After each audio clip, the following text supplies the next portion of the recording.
morning guys. So nakalabay kita diri sa may villa nga part sa aton syudad ano. So you're looking at the gym. So amo na ilang temporary nga settlement sa aton nga mga pisto diri sa Arevalo nga market ano. This is, I think, if I'm not sure, Bonifacio Street no or Hoxton Street sa Ulonhan.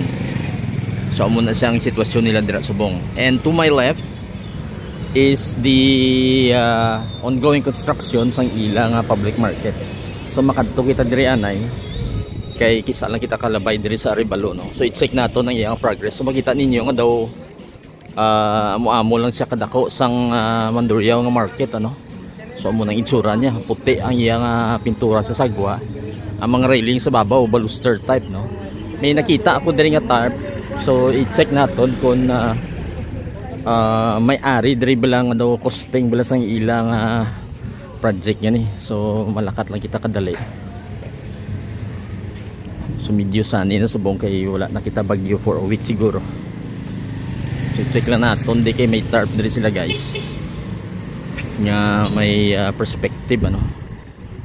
Ang mga tarp ni siguro mga nagabutang sang costing niya daw guba na.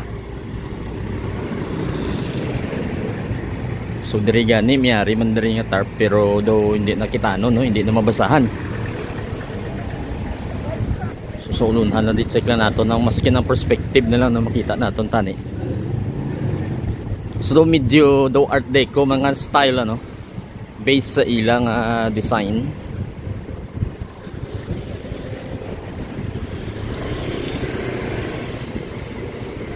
So diri lang kita na yung mapisto. So ara siya guys, so muna siya ang iyang perspective. So design build rehabilitation of public market Arevalo no, public market. So Filomena Bonifacio Street no, Arevalo, Iloilo City. Pero wala siya sang costing. So Edgardo de la Cruz ko no ang nag design sini.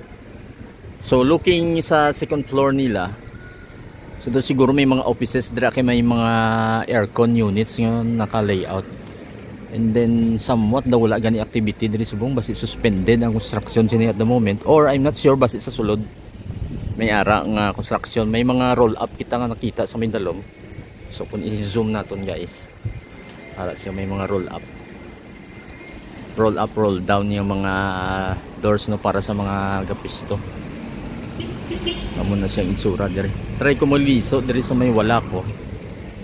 Kung makita naton ang iba niya areas sinino sa kilid.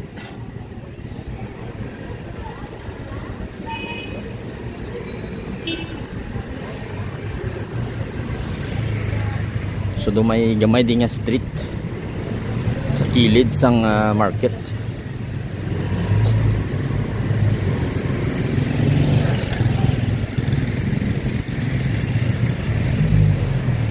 Muna ni ang kung tanaw mo kung dito ang frontage sa kilid sang ilang nga gym di mo na ning likod eh.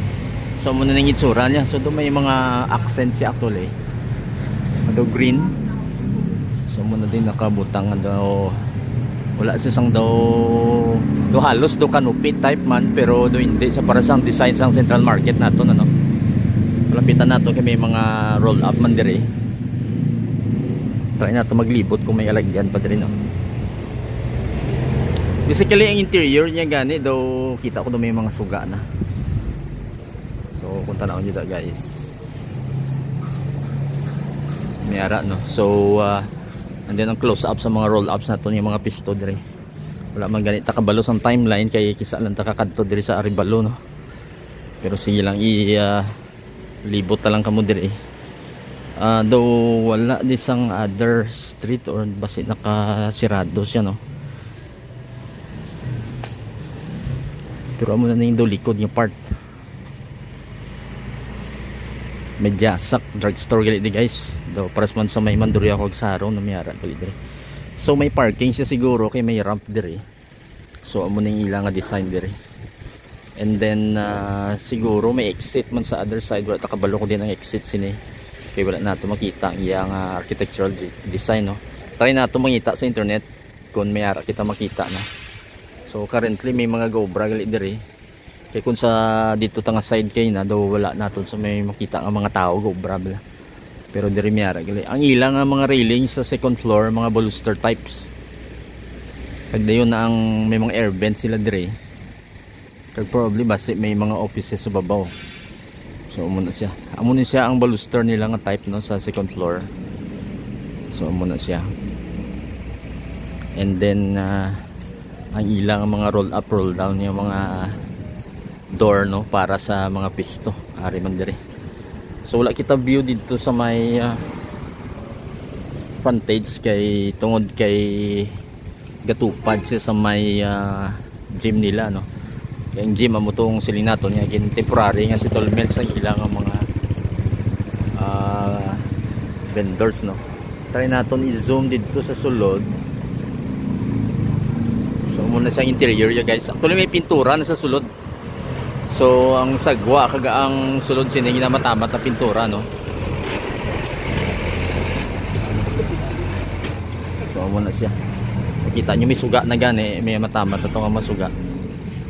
Do may overhead niyo mga wiring makita naton dire. Siguro ginadagdag na later on para sa mga halimbawa sa mga isdaan bala guys kay sa mga seafood naton yung mga vendors kag mga pork bla kag meat suli overhead ang mga suga sina so dira siguro nga section.